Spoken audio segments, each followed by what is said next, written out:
Good morning everyone, my name is Emilia Shikwamanda. I'm the ARLEPS Namibia Country Coordinator hosted at the Namibia Business Innovation Institute, one of the centers of excellence of the Namibia University of Science and Technology, NUST. So ARLEPS vision is basically to impact, empower and reconstruct communities through innovation. By doing that, we provide innovative solutions to communities and also provide free training skills to unemployed youth in the country.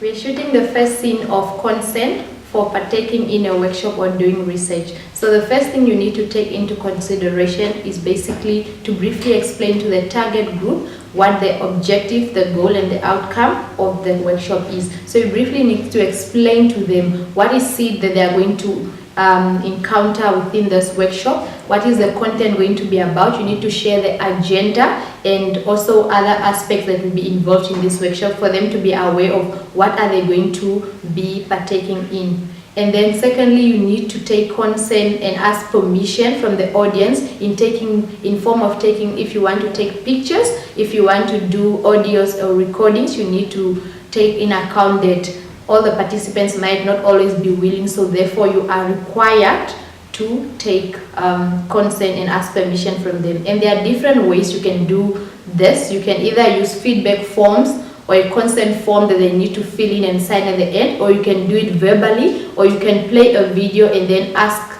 the group if they are all in agreement and who disagrees with this. And one thing you need to take in consideration is to always, as a facilitator or trainer, you should always go through the consent form with the participants to ensure that they really understood every question, not for them not to fill in anything just for the sake of the formality, but for them to really ensure they are signing and filling in everything that they've understood and they are there and agreed to take part in. And moving further, you should always allow them to ask questions. And then you can also ask them to draw what they understood, so that you ensure that okay, they are really on track with the whole consent and the whole permission that is requested from them. Now looking at other forms, you can also, depending on the target group, you might be interested to bring in an interpreter or a translator, because sometimes the target group are finding it difficult to probably understand the local language used and they might need an interpreter. So you can also use other methods, because depending on the person's education or their level, they might not be able to understand everything. So for example, if you speak of publications, underprivileged or marginalized youth might not be able to understand the whole concept of publication. You might need to really come with a publication that is really, or a journal that is already published, to show them that this is an example of a publication. And then you can also use social media tools or links to demonstrate, and then you can use pictures, or you might also need to role play it out for them as to a small drama showing that okay, this is how you take pictures or video recordings, or this is what we mean by this scene. Thank you.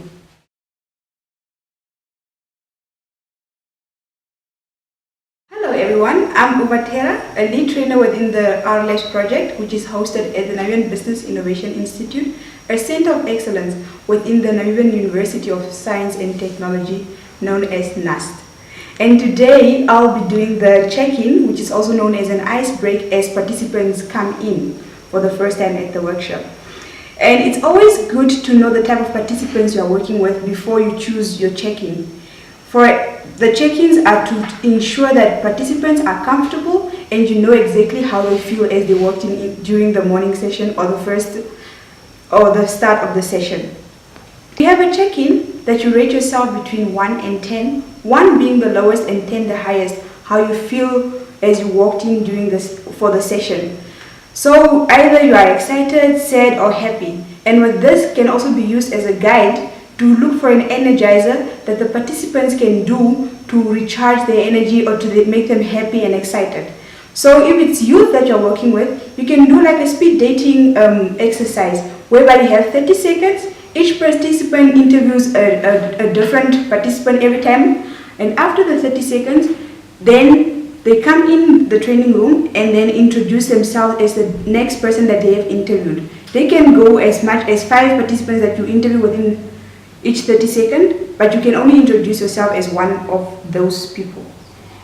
And for the selection of age group for your energizer, you should keep into consideration the way that an 18-year-old to 35 will interact or be enjoying the speed dating. A 35 plus adult would not enjoy the speed dating that much. So you should choose either an exercise that will still keep them engaged, but it's different and more relaxing as they are older.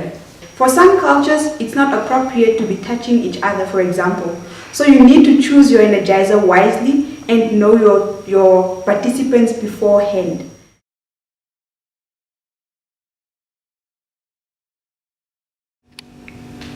Hello, we are back again looking at setting ground rules for conducting and holding a workshop. So basically it's very important as a facilitator and a trainer to co-design ground rules together with your group or participants, because you need them to be more involved and own these rules themselves so that they are able to adjust and adhere to them. So for example, you can set together the rules as to punctuality, keeping phones on silence, no eating in the training halls, and mutual respect. And by this, you basically need to, as a facilitator, you just take record and note down these rules, but the participants and the target group are the ones that really come up with the rules themselves. For you, you take notes, you can print it out and always post it in front of the classroom every day for them to really remember and adhere to these rules. Thank you.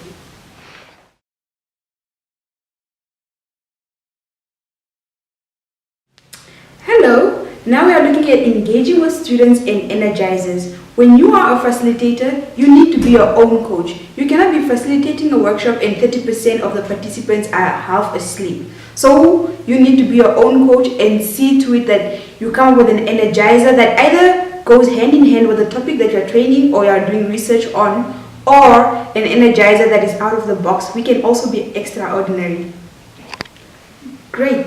And examples of energizers could be the musical chair, where everyone, as you probably working with youth, everyone can stand behind the chair. You delete one chair from the participant and you can play music in the background and they just go around in a circle, and once the music stops, everybody should grab a seat, and the one that is left standing is then out, and that's the way you go with the game. And this is very good because then it keeps the people awake and focused.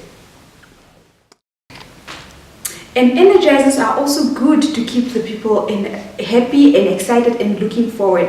Another energizer can be having karaoke, where anybody can request for a song and they can just come freestyle and sing the way they want to sing it. This is so exciting and it gets them so excited and wanting more and feel like coming back the next day as well. Or it can be, if they can't sing, they can even request for a song and just dance to it and have some nice time in the training room.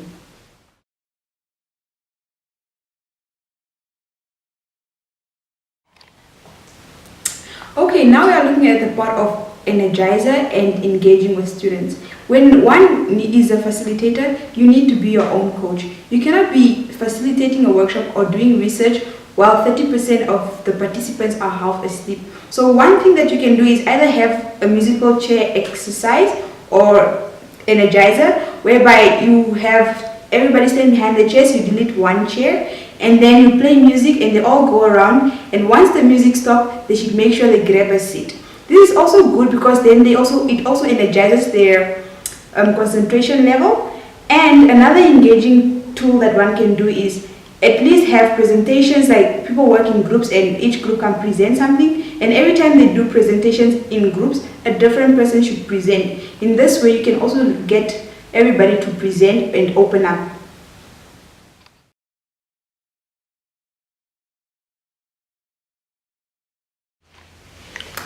Hello, I'm back again and I will be touching on the last part of the workshop, which is then the feedback. Feedback is good and it helps you grow and improve on the workshop or research that you're conducting. One feedback that can be used will be feedback during the session, whereby you do tests, activities, exercises related to the topic that you're covering on that day. Another last feedback will be then handing out feedback forms that will help you grow, where there is questions like what did you like about the workshop, what did you learn, and what needs to be improved on for this workshop. And this is very helpful for you to develop a new module of research or workshop.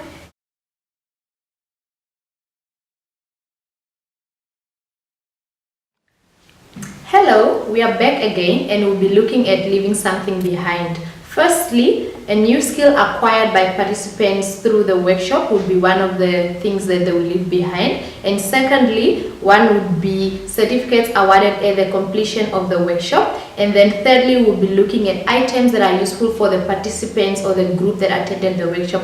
For example, it would be ideal to provide to school goers that attended the workshop items such as stationery, papers, books, pens they could use. And for students, it would be ideal for them to walk away with something like USBs they could use for their assignments, adversity, and so forth. And then lastly, it's very important to consider keeping all the participants informed in case there are any work that will be presented or published that they were involved in. Thank you.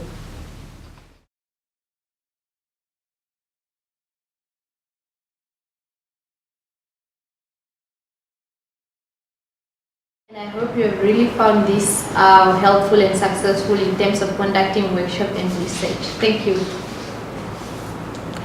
I hope you enjoyed our video and watch the space. Yeah.